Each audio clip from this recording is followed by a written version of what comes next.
Shalom. Ada sudah kita, amin.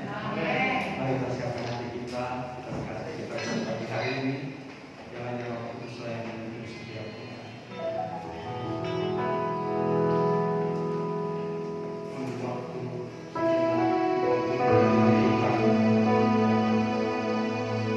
merasakan bahwa kehadiran Tuhan dalam kemudian cerai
Tuhan ya Tuhan dengan pujian dan syukur.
saat pagi hari ini kami sudah memuji mempermuliakan nama Tuhan. Tiba waktunya kami mendengarkan setiap kebenaran firman Allah. Kami percaya dalam kebenaran firman Allah hidup kami boleh dikuatkan, kami boleh kembali diberikan semangat, bahkan kami percaya iman kami boleh semakin bertumbuh di dalam Tuhan. Oleh sebab itu kuasailah hati dan pikiran kami Tuhan.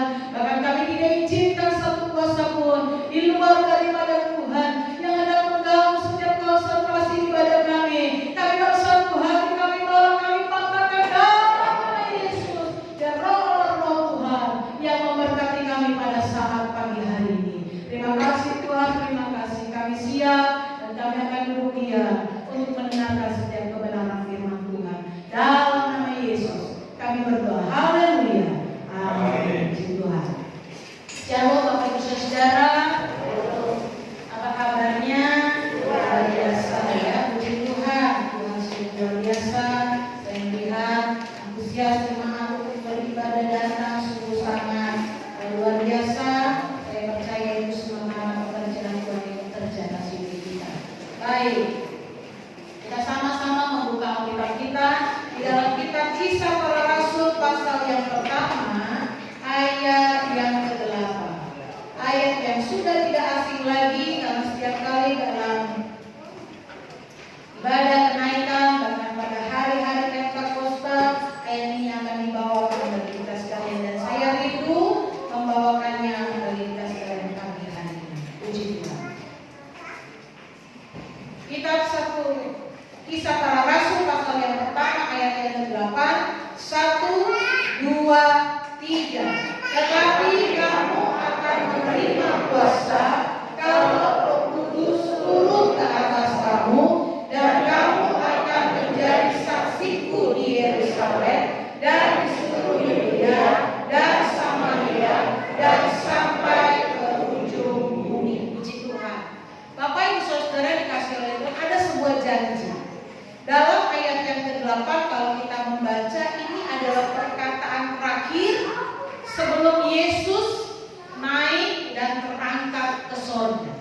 Karena dalam ayat yang ke-9 dikatakan sesudah ia mengatakan demikian, terangkatlah ia disaksikan oleh mereka dan awan menutupnya dari pandangan mereka. Jadi ini adalah perkataan yang terakhir sebelum Yesus naik ke atas sorga.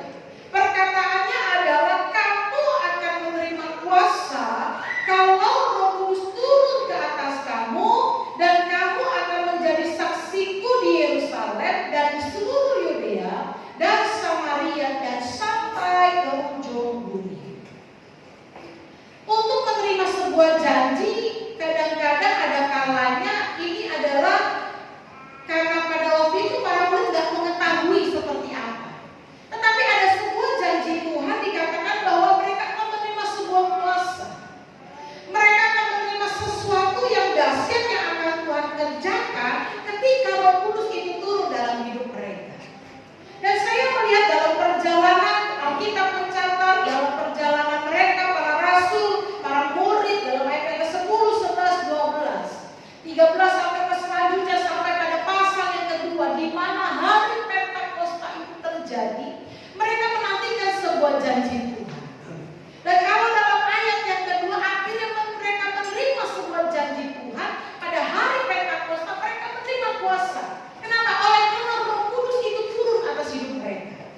Dan kalau kita melihat bagaimana kita bisa menerima kuasa dan bagaimana murid-murid ini menerima kuasa, bagaimana mereka menerima kuasa daripada Tuhan. Kalau kita melihat dalam ayat yang ke-13 demikian. Ketika peristiwa kenaikan Yesus itu sudah terangkat, dan dalam ayat yang ke-13 dikatakan demikian.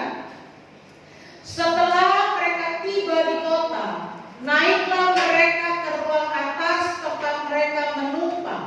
Mereka itu ialah Petrus dan Yohanes, Yakobus dan Andreas, Filipus dan Thomas, Bartolomeus dan Matius, Yakobus bin Alfeus, dan Simon orang Zelot, dan Yudas bin Yakobus.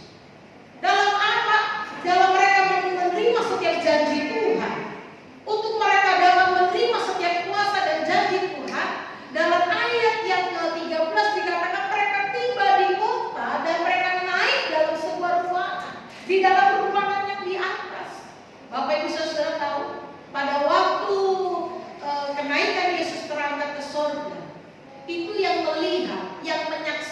itu ada 500 orang. Artinya ada 500 pasang mata yang melihat Yesus itu terangkat dan naik ke surga. Tapi kalau kita membaca nanti dalam ayat yang ke-15, hanya tinggal 120 orang. Mereka melihat itu bahwa Yesus itu terangkat. Tetapi dalam ayat yang ke-13 bahkan semua murid yang hanya ada tertulis di sana. Dan saya mau katakan kepada kita sekalian, banyak orang hari-hari ini melihat sebuah keajaiban. Banyak orang melihat fenomena Tuhan bekerja secara luar biasa dan dahsyat. Tetapi di manakah mereka semuanya itu? Kenapa? Karena dalam hidup mereka kadang-kadang ada orang yang tidak meyakini bahwa Yesus itu adalah Tuhan. Ada 500 orang yang melihat Yesus itu terangkat. Tetapi yang berkumpul dan yang dipenuhkan oleh kuasa Roh Kudus hanya 120 orang. Kemana yang 380 orang itu? Dan menjadi sebuah pertanyaannya bagi kita sekalian, mengapa yang menerima janji Tuhan hanya sekian? Tidak ada separuhnya. Hanya 120 orang. Karena ada banyak orang tidak meyakini Yesus itu adalah Tuhan. Mereka melihat tanda heran yang dikerjakan oleh Yesus. Mereka melihat perbuatan-perbuatan yang ajaib, mujizat-mujizat. Kalau Bapak Ibu Saudara membaca dalam kitab Perjanjian Injil Matius, Markus, Lukas, Yohanes, berapa orang yang mengikuti Yesus? Berapa orang yang makan roti 2 ekor ikan dan 5 roti? Tadi apa? Betul? Nah, ya kan? Yang makan banyak 5.000, bahkan boleh dikatakan 15.000. Tetapi mengapa yang hanya menerima janji pada waktu pencurahan hari Pentakosta hanya 120 orang? Karena banyak orang tidak meyakini Yesus itu adalah Tuhan. Mereka boleh menerima mukjizat, yang sakit disembuhkan, yang lemah mungkin yang lumpuh di Alkitab dicatat bisa berjalan, yang mati itu dapat bangkit. Tetapi mereka tidak meyakini Yesus itu adalah Tuhan. Sehingga kenapa? Karena kata Tuhan, tunggu, aku akan memberikan sebuah janji, yaitu kamu akan menerima kuasa kalau Roh Kudus turun atas hidupmu. Tetapi yang terjadi kalau kita membaca dalam ayat yang ke-12, maka kembalilah rasul-rasul itu ke Yerusalem. Ada yang pulang ke tempatnya masing-masing. Mereka tidak meyakini bahwa Yesus itu adalah Tuhan yang akan memberikan sebuah janji. Hari-hari ini Bapak Ibu Saudara, banyak orang yang tahu siapa itu Yesus, tahu. Orang yang tidak masuk gereja pun tahu siapa itu Yesus, itu adalah Tuhannya orang Kristen. Tapi berapa banyak yang meyakini bahwa Yesus itu adalah Tuhan? Bahkan mungkin di dalam kita beribadah, kita sebagai orang percaya, banyak dari kita yang meragukan bahwa Yesus itu adalah Tuhan. Saya melihat sebuah kemarin itu di media sosial, saya melihat ada sebuah orang membuat sebuah vlog, dan vlog itu masuk di dalam TikTok. Nah, Bapak Ibu Saudara ini harus diperhatikan bagi anak-anak yang suka menonton TikTok. Ya, TikTok itu kadang-kadang ada hal yang baik, tapi saya melihat ada hal yang sungguh sangat tidak baik. Ya, nggak baik itu masuk. Kenapa? Dia memakai, ini seorang pemuda ya, rambutnya gondrong. Dia memakai kalung salib, tapi dalam TikToknya itu dikatakan kamu beragama apa? Tanya. Jadi dia juga yang main, dia yang bertanya, dia yang menjawab. Yang bertanya, dia bertanya kepada satu orang, tapi dia juga di dalam TikTok itu, kamu agama apa? Saya agama I. Oh ya, nanti kamu di kamar nomor 12. Kamu apa B? Kamu nanti ya di kamar nomor 17. Tapi nanti kalau lewat kamar nomor 8, jangan berisik ya, jangan bersuara. Dan yang terakhir dikatakan, kamu agama aku ateis, aku tidak percaya Tuhan. Oh, kamu di nomor 45 ya kamarnya. Tapi kalau lewat kamar nomor 8, jangan bersuara dan jangan berisik. Lalu mereka bertanya, memang yang di kamar nomor 8 itu siapa? Oh, itu orang Kristen. Jangan bersuara ya, jangan berisik. Karena mereka pikir hanya mereka yang masuk surga. Ini TikTok, di dalam TikTok saya lihat.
Saya akan bacakan, Bapak Ibu Saudara sekarang melihat Alkitabnya kalau di dalam layar. Demikian bunyi firman Allah.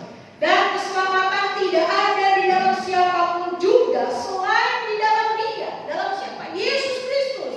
Sebab di bawah kolong langit ini tidak ada nama lain yang diberikan kepada manusia yang olehnya kita dapat diselamatkan. Kita harus punya dasar dulu prinsip hidup dalam hidup kita. Kita harus meyakini, kita harus beriman bahwa Yesus itu adalah Tuhan. Yesus itu adalah juru selamat. Dia yang sudah mati di atas kayu salib, Dia yang bangkit pada hari yang ketiga, bahkan Dia yang naik ke atas surga. Ini yang harus kita yakini dalam hidup kita. Karena seringkali kita semakin menjadi orang percaya, kita abu-abu. Kita ini sama-sama. Kita ini masih bingung. Dan biarlah pagi hari ini kita tidak menjadi bingung, Bapak Ibu Saudara. Tapi kita meyakini bahwa Yesus itu adalah Tuhan. Dia yang naik ke atas surga, menyediakan tempat bagi saya dan kita semua. Toleransi itu baik, Bapak Ibu Saudara. Saya pun bergaul. Kita nggak mungkin kita hanya bergaul dalam kalangan orang-orang gereja saja. Kita nggak mungkin punya tetangga hanya lingkungan orang gereja kita saja. Bertoleransi itu baik. Berbineka tunggal ika itu baik. Tapi kita harus punya prinsip dalam hidup kita. Kita harus punya iman. Kita meyakini bahwa Yesus itu adalah Tuhan. Yesus itu adalah yang menyelamatkan hidup saya dan kita semua. Dia yang memberikan terbaik dalam hidup kita. Dia yang sudah berangkat, dia naik ke surga, memberikan tempat yang terbaik, surga yang mulia bagi setiap orang yang percaya kepadanya. Amin. Nah, ini harus kita punyai. Kita harus tahu dalam hidup kita. Boleh kita bergaul dengan siapa saja. Hari-hari ini saya juga bergaul dengan begitu banyak sekali orang. Saya masuk ke dalam pelosok-pelosok. Saya bergaul dengan banyak orang. Tapi saya tahu, saya harus tahu dalam hidup saya, dalam hati saya. Ya, iman yang saya punya. Bahwa saya meyakini Yesus adalah Tuhan. Yesus adalah Tuhan satu-satunya dalam hidup saya. Sehingga kita masuk dalam hal apapun, kita tetap tidak digoyahkan oleh apapun juga. Nah, Bapak Ibu Saudara, untuk menerima janji Tuhan, untuk menerima setiap kuasa yang diberikan oleh Tuhan, kita harus tahu dalam hidup kita. Kita meyakini dulu bagaimana kita akan menerima janji Tuhan. Bagaimana kita akan menerima kuasa Tuhan kalau kita tidak meyakini Yesus itu adalah Tuhan. Kalau kita tidak mengimani Yesus itu adalah Tuhan, bagaimana kita akan menerima janji Tuhan?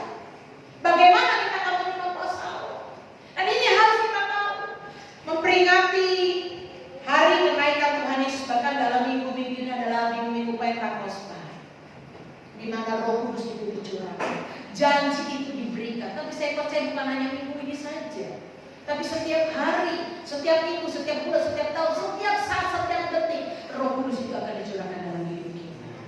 Tapi kita harus yakini bahwa Yesus itu adalah Tuhan. Amin. Yesus adalah Tuhan dan sebagai Tuhan juru selamat hidup kita.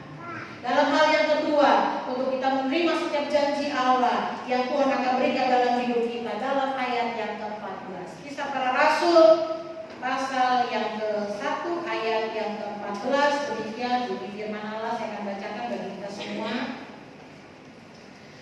Ayat 14. Mereka semua bertekun dengan sehati dalam doa bersama-sama dengan beberapa perempuan serta Maria, ibu Yesus, dan dengan saudara-saudara Yesus. Dalam hal yang kedua, Alkitab mencatat mereka semua bertekun dengan sehati dalam doa bersama-sama. Kata bertekun, saya melihat ini adalah hal yang luar biasa. Kata bertekun itu bukan hanya satu kali. Kata bertekun itu bukan hanya 2 kali. Tapi kata bertekun itu adalah terus-menerus yang harus kita lakukan. Dan Alkitab mencatat mereka bukan saja bertekun, tetapi mereka sehati. Mereka sudah bertekun, mereka juga sehati. Nah, ini penting. Kadang-kadang kita dalam rumah tangga suami istri saja, seringkali kita tidak sehati. Kita tidak satu pemikiran, kita tidak punya satu konsep yang sama. Kadang-kadang antara orang tua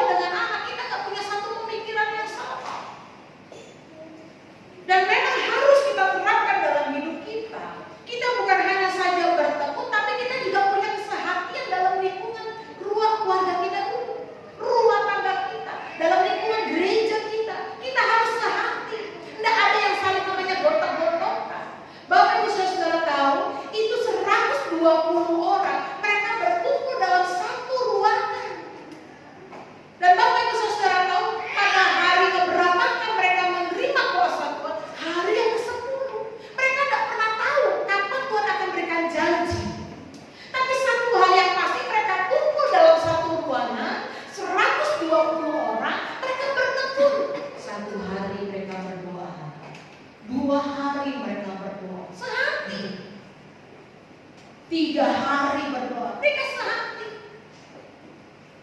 Kalau Bapak Ibu Saudara saya kumpulkan mungkin dalam ruangan ini, yuk kita jangan keluar. Karena mereka pun tidak keluar, mereka tidak bekerja, mereka terus berkumpul, mereka terus berdoa, mereka terus menantikan janji Tuhan.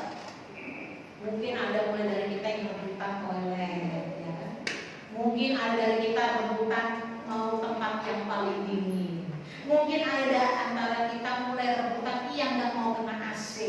Mungkin di antara kita mau rebutan semua duduknya di bawah, atau mungkin di antara kita semua rebutan mau duduknya di atas. Ini kan manusia seringkali demikian. Tapi Alkitab mencatat mereka bertekun karena tidak hanya satu hari. Mereka tidak tahu kapan datangnya itu janji Tuhan. Mereka tidak tahu, tidak pernah tahu. Kalau Tuhan tidak pernah berkata 2 hari lagi aku akan berikan janjiku. Tuhan tidak pernah berkata demikian. Tuhan hanya berkata nanti kamu akan menerima kuasa kalau Roh Kudus turun atas hidupmu. Mereka tunggu janji Tuhan, tapi mereka tidak pernah tahu kapan waktunya.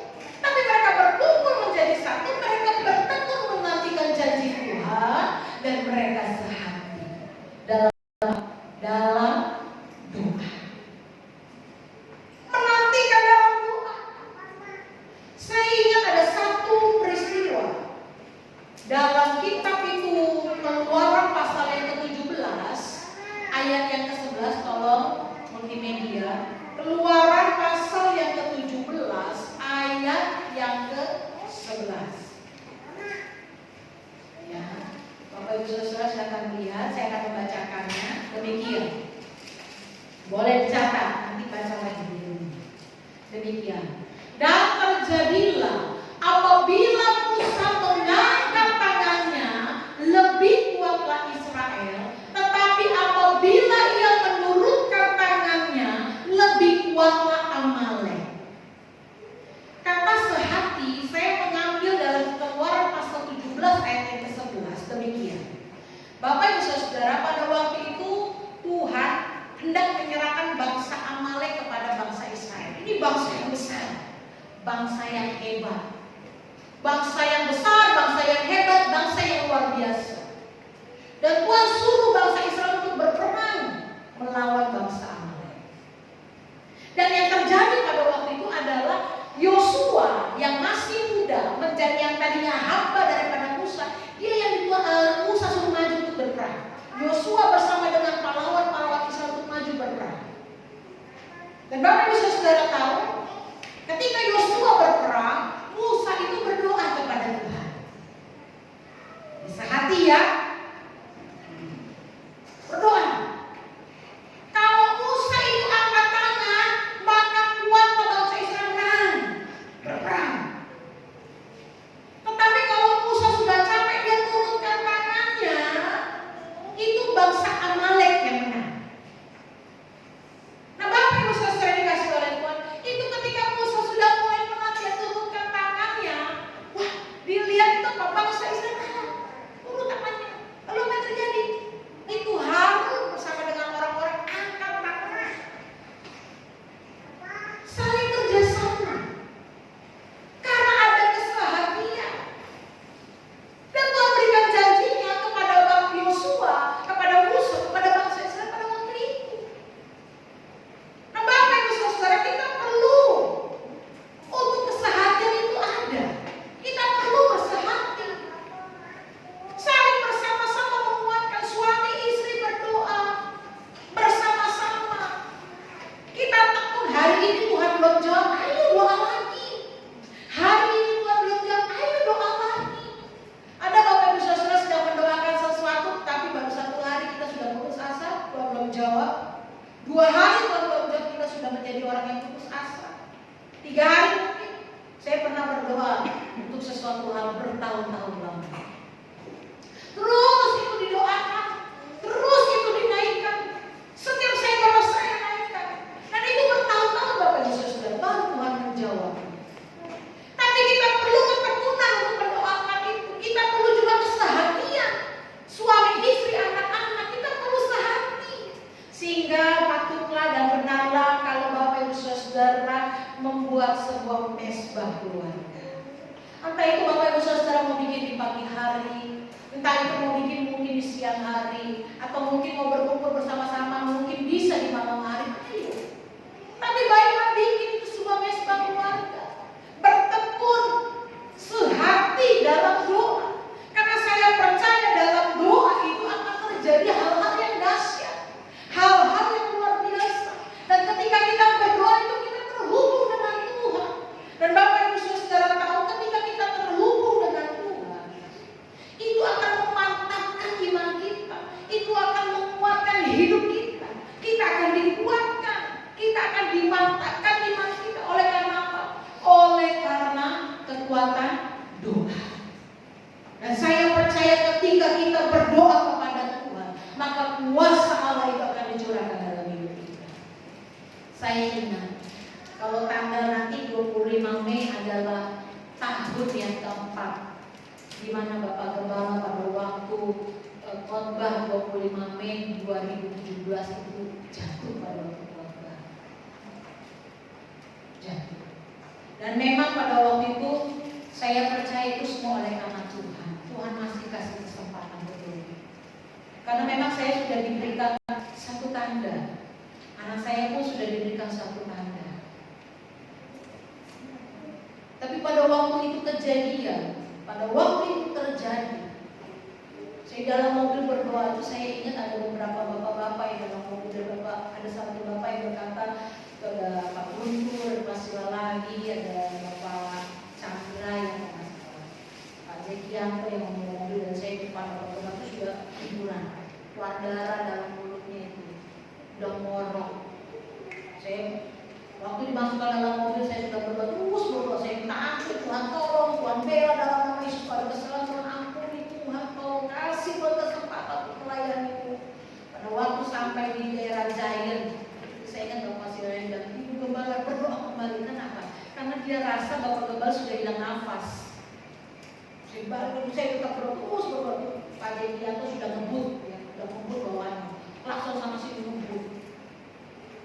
Hanya bisa berdoa. Dan saya mendengar setelah beberapa waktu saatnya lewat itu, sempat ada Bapak Sitorus yang bilang, jangan ada yang pulang, jangan ada yang keluar, semua masuk dalam gereja, semua berdoa.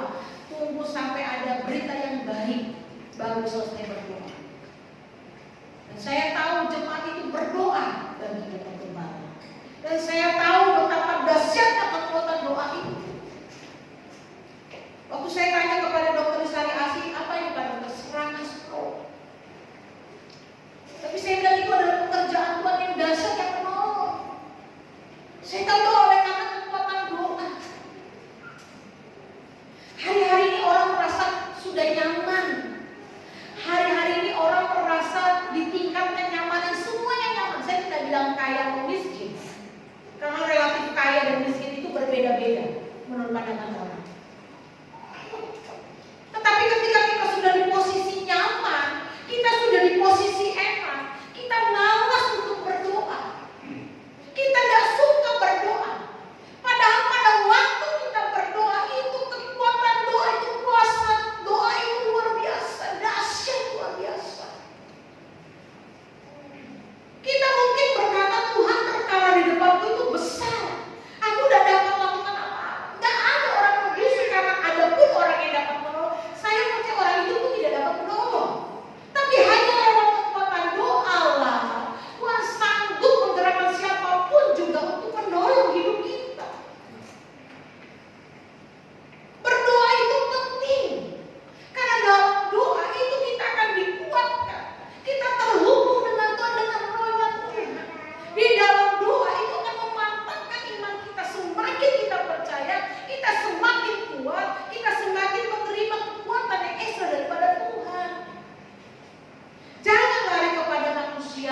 katakan kepada kita sekalian, yang jahat itu akan semakin jahat, yang baik akan menjadi orang yang semakin baik.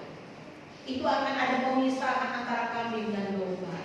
Lalu akan ada lagi anak darah yang pintar dan anak darah yang bodoh, itu akan kelihatan. Tapi kita perlu semakin hari ini semakin kita hidup dan mari kita berdoa untuk terima setiap janji Tuhan. Bapak Ibu Saudara, hari-hari ini mungkin berkata saya sulit. Saya percaya 120 orang itu mereka untuk menantikan janji Tuhan. Mereka membuang waktu mereka untuk keluarga. Mereka membuang waktu mereka untuk segala sesuatu, dan mereka masuk dalam doa. Hari ini saya tidak katakan Bapak Ibu Saudara tidak boleh bekerja, tidak usah bekerja, nah. Bapak Ibu Saudara tidak boleh kumpul dengan keluarga, nah. Tapi yang saya mau katakan kepada Bapak Ibu Saudara adalah, mari tekunlah engkau dalam doa. Mari berdoalah kepada Tuhan untuk menerima, untuk melihat setiap janji Allah yang luar biasa. Bagaimana Musa berdoa mengangkat tangan dan menangkap Yosua bersama dengan para tentara-tentaranya. Lihat, perkara yang ajaib, perkara yang dahsyat. Ketika Musa turun tangan oleh karena penat, oleh karena capek, oleh karena tidak tahan sehari-harian angkat tangan terus. Waktu Musa turun tangan, lihat terjadi kekalahan. Mari hari-hari ini kalau perlu kita tingkatkan lagi jam-jam doa kita. Kita ambil 1 jam, 2 jam, mungkin kita ambil beberapa menit yang dapat kita lakukan dalam kita berdoa. Mari. Kita tidak perlu andalkan kekuatan kita. Kita jangan andalkan kekuatan manusia, tapi mari kita mengandalkan Tuhan.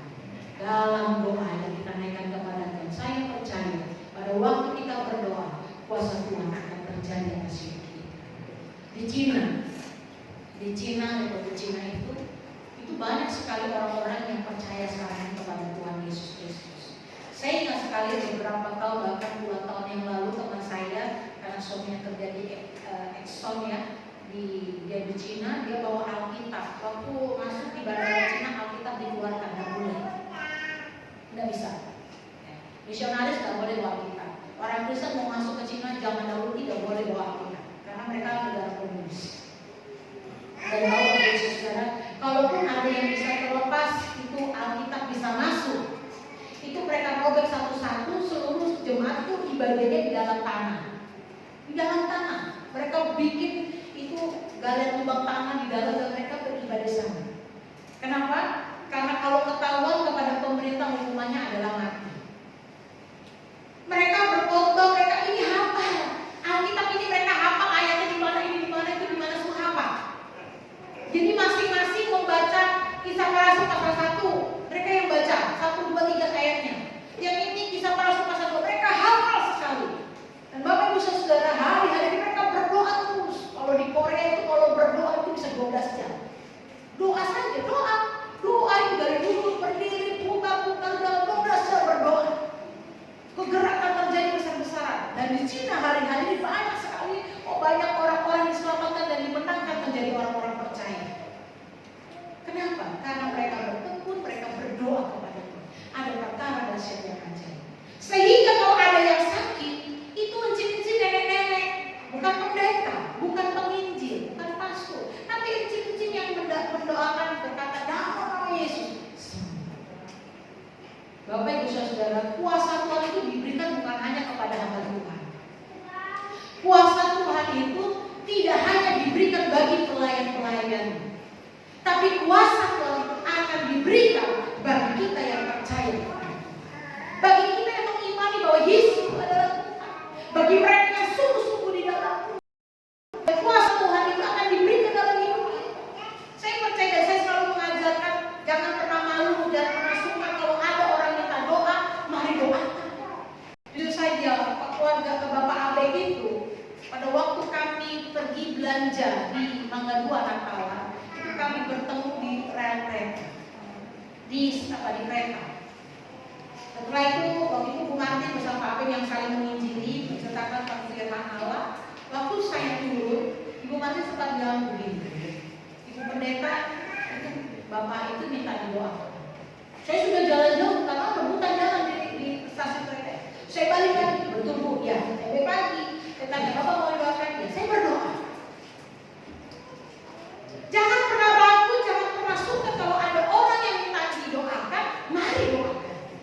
Karena saya percaya kuasa itu pun ada di atas kehidupan Bapak Ibu Saudara. Oleh sebab itu mari kita berdoa kepada Tuhan. Mari kita percaya kepada Tuhan. Karena kuasa Allah yang tak terbatas oleh apapun itu akan terjadi dalam hidup kita. Berdoalah, percayalah kepada Tuhan. Kita akan terima setiap janji Allah. Saya undang pemain musik untuk bangkit maju ke depan. Saya menjemaat untuk bangkit berdiri. Kita mau datang kepada Tuhan. Kita mau menaikkan sebuah lagu. Kurasakan kasih. Amin. Terima kasih Tuhan, terima kasih. Haleluya, haleluya. Kami sungguh rasakan kasih-Mu Tuhan. Kami sungguh rasakan kuasa-Mu Tuhan. Biarlah hari Pentakosta ini Tuhan mencurahkan setiap kuasa. Tuhan mencurahkan setiap kuasa Tuhan terjadi atas hidup kami.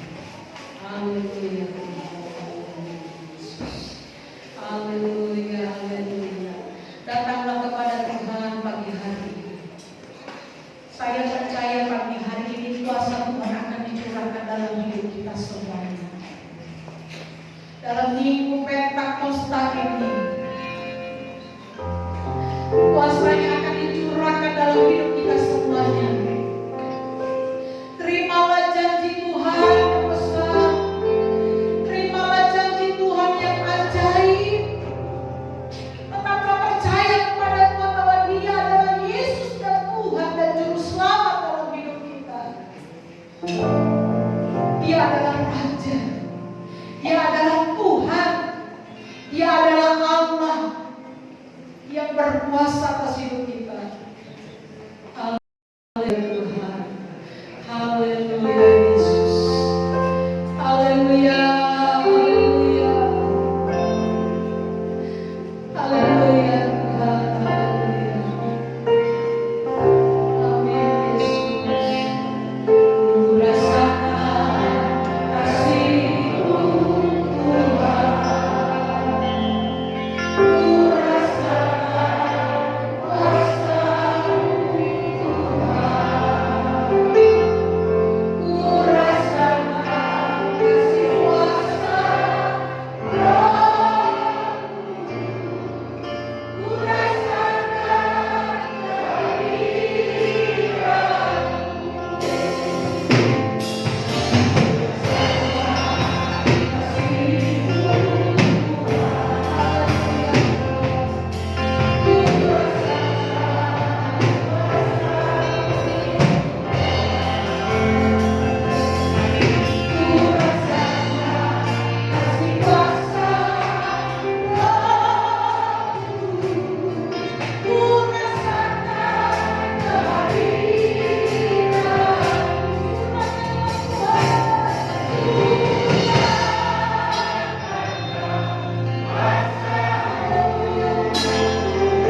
Tuhan yang terbaik dalam hidup kami.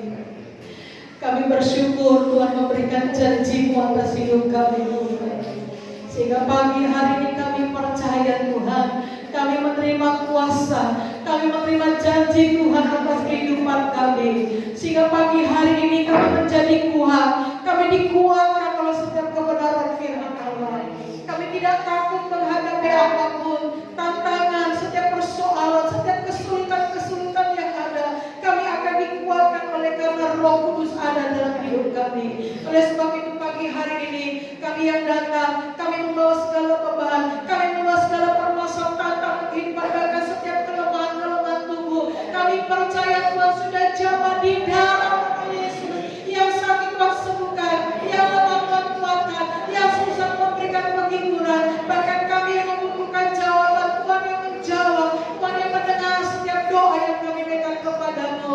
Dan kami percaya Tuhan ketika kami melangkah, ketika kami berjalan, kami percaya Roh Kudus Tuhan hadir tengah-tengah kami. Roh Kudus Tuhan yang memimpin hidup kami, sehingga hidup kami boleh semakin hari semakin menyenangkan hati Tuhan. Jamaah kami yang di bangku paling atas dan yang di bawah, kami percaya kuasa Allah dan awan terjadi. Tuhan menjamah hidup kami, Roh Kudus bekerja tengah-tengah hidup kami, sehingga kami percaya kuasa Allah terjadi atas kehidupan kami. Terima kasih Tuhan, kami sungguh bersyukur dan kami mengucap syukur untuk segala janji yang Tuhan berikan dalam hidup kami. Di dalam nama Tuhan Yesus kami berdoa dan kami mengucap syukur kepada Tuhan. Haleluya. Amin.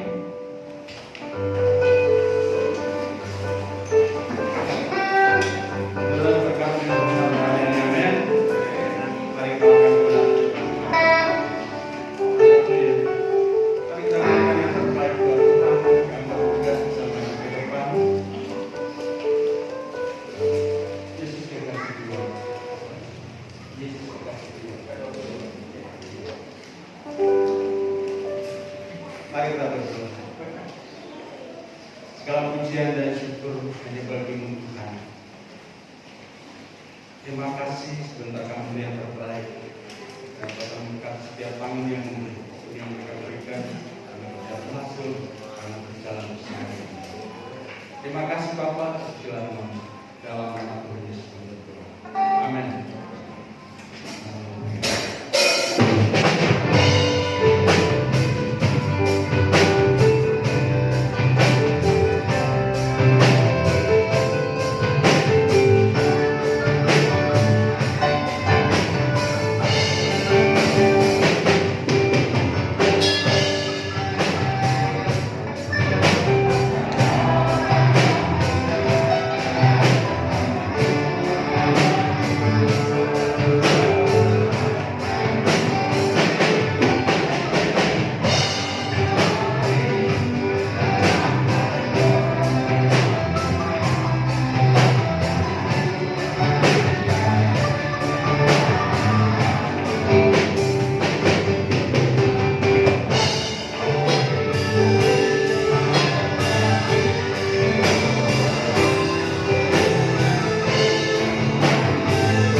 Puji Tuhan, Bapak Ibu Saudara.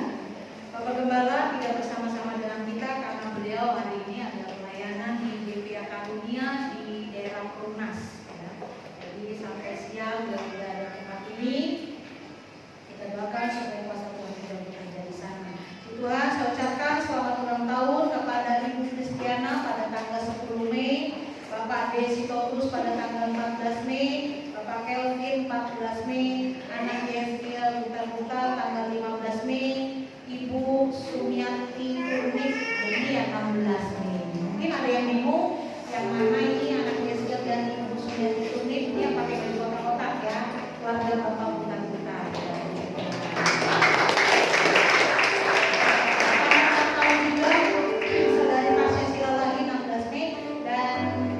Tanggal 16 Mei adalah Ibu Galini.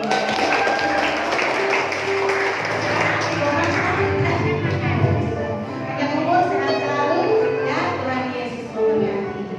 Kami ya Bapak Ibu Saudara bukan saja bertambah usia, tetapi juga bertambah pengenalan Yesus Kristus.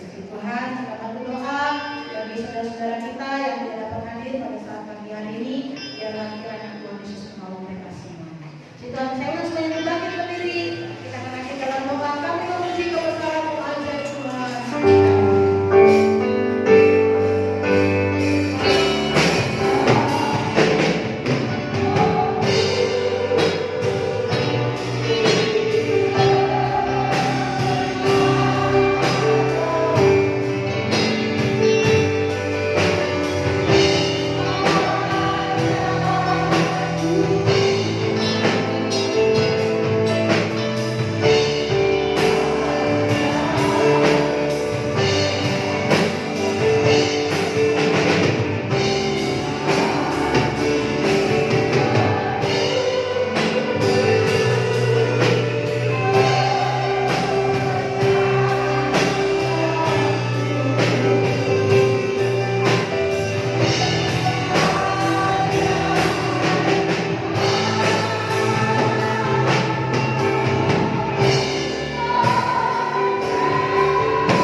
Kiranya Tuhan melawat, Tuhan menjamah, bahkan Tuhan yang sakit Tuhan sembuhkan.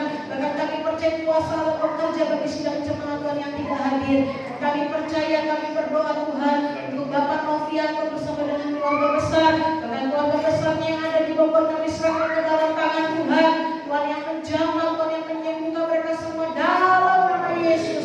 Bahkan kami juga berdoa Tuhan untuk Bapak Abe, Bapak Adi Sanjaya, lawatan Allah terjadi, kuasa Tuhan terjadi, mereka juga boleh disembuhkan di dalam nama Yesus. Bahkan kami berdoa untuk RT lingkungan kami, pemerintahan kami, bangsa dan negara kami Indonesia, lawatan Allah terjadi, kuasa Tuhan terjadi dengan bangsa kami. Bahkan kami berdoa untuk anak-anak Tuhan, hamba-hamba Tuhan, mereka yang melayani Tuhan di kota-kota, di desa-desa, dimanapun mereka berada. Tuhan bekerja, Tuhan melawat, Tuhan yang menjamah bangsa dan negara kami Indonesia, sehingga Indonesia penuh dengan kemuliaan Tuhan. Dan kami berdoa untuk segala virus-virus yang ada di Indonesia, kami bersatu hati, kami patahkan, kami hancurkan dalam Yesus.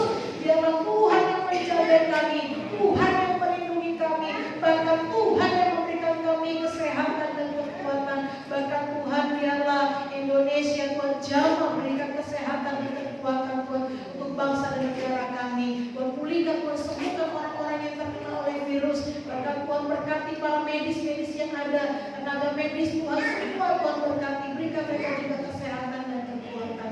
Terima kasih Tuhan,